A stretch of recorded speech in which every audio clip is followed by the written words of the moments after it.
The first do is to choose a simple reference. I chose this reference and it has teeth in it, and it was really hard to create these teeth and the mouth, and I'm not really satisfied with the result. Of course, I don't think I would be satisfied because it was my first portrait, but it took me like 5 days just to accept that it was not gonna get any better. So I just call it done and move on because I'm really not gonna be stuck in one painting, just frustrating about it, and I just move on. But this is my first, like my number one advice. It's to choose a simple reference, preferably with no teeth in it. Because when you're going to start a new thing, you're going to learn something from scratch. You don't want to be frustrated about it in your first experience, because then you're going to be disencouraged to continue. So I recommend to go for the easiest things, like easy shapes, easy things, easy colors and everything.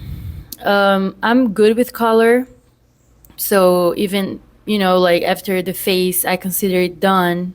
The first 2 days, after 3 days, I was like, I'm gonna change these colors now that I kind of know that I should be not using the color black, like pure black, and I'm gonna talk about it shortly.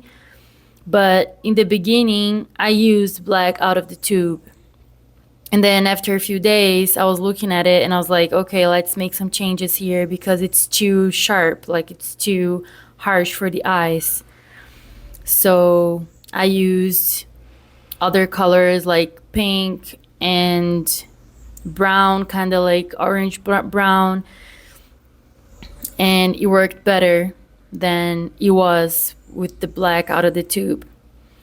So first thing is to do easier portraits, like something like someone that is not smiling and they're looking straight at you, like not from the side, not someone from the side. The lighting in this picture is good. You have to get a picture that it has very different shadows, so it's going to be easier for you to paint. But definitely choose one with no teeth. Second do is to use only the primary colors and white. With the primary colors, you can create any other color and you're not gonna get confused about mixing a lot of colors, because, well, first, it's not good if you're gonna use just colors out of the tube. You're gonna have to mix them to create kind of like a conversation between them. Because if you use a bunch of colors out of the tube, they're not gonna talk to each other. Like whoever is looking at the painting, they're just gonna see a bunch of colors, and it's not gonna be interesting for the eye. Actually, sometimes it's even like hard for the brain to keep looking at it because it's too much, and sometimes too bright, because the paint out of the tube, they're sometimes, like most of them, are too bright, so you have to tone it down and mix them and stuff. And if you're gonna do that with white, I don't recommend it, but it's better to be using white than to be using black to darken the colors. Actually, if you're gonna darken your colors, you should use, like, create a purple, create a brown, and then, use that in your advantage to darken your colors. And if you want to light your colors, you could use yellow and some other colors, but if you're gonna use black, your paint is gonna get kind of like, everything is gonna get muddy, So yeah, just keep it to the primary colors and white at first. My first don't is to don't overthink the composition. I created this composition. I was not thinking much. I just wanted to paint Milton Nascimento, which is this singer, with this plant, which is a tree. It's called Ipê. And this bird, they're from Brazil. They're native from here. And I didn't really think about it. I just put it there and it worked somehow. Like it kind of worked. And I'm glad that I tried and I see that I kind of understand a little bit about composition. But it was hard to do, like to pull off this whole thing. And actually, the final piece, the bird, is really different from it is right now in the picture. So it gave me like a hard time to work with all of this in the canvas, and it's actually my second canvas in my first portrait. So I complicated my life a lot and I didn't have to. So don't overthink your composition. If you want to paint a portrait, just paint the portrait. And if you want to paint a bird, just paint the bird. And you know, if you want to paint a plant, just paint the plant, like in different canvases.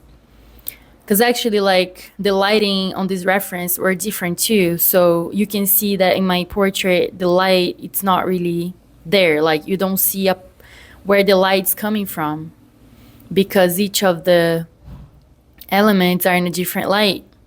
So yeah, don't overthink your composition, at least not in the beginning. Composition is something we gotta learn, but we need to learn it later on and not in our first month doing canvases. Second don't is to don't wait days for each layer to dry.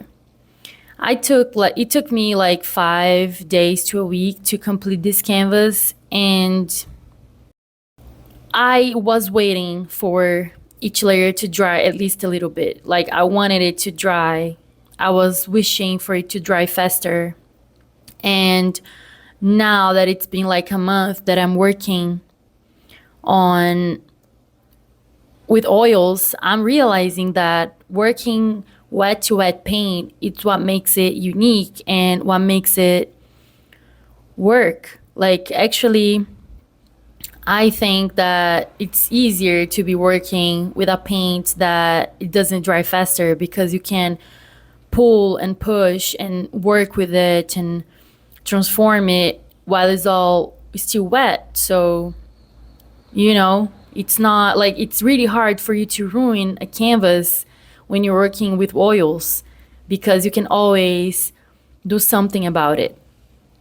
So, yeah, like now that I'm in my third portrait, I just finished my third portrait yesterday and I'll be posting it soon.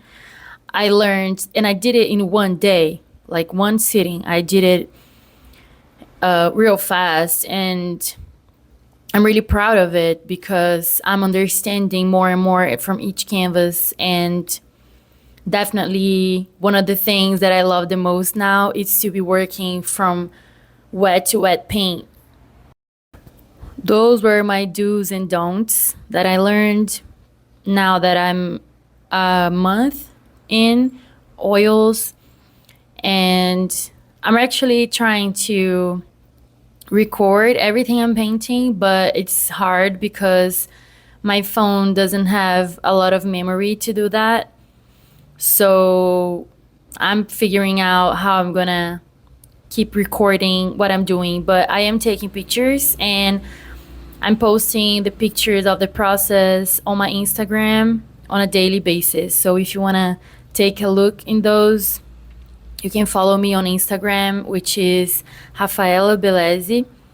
And you can also sign my newsletter, and monthly I'll be sending what I'm doing and things that I'm excited about and thoughts from my home studio.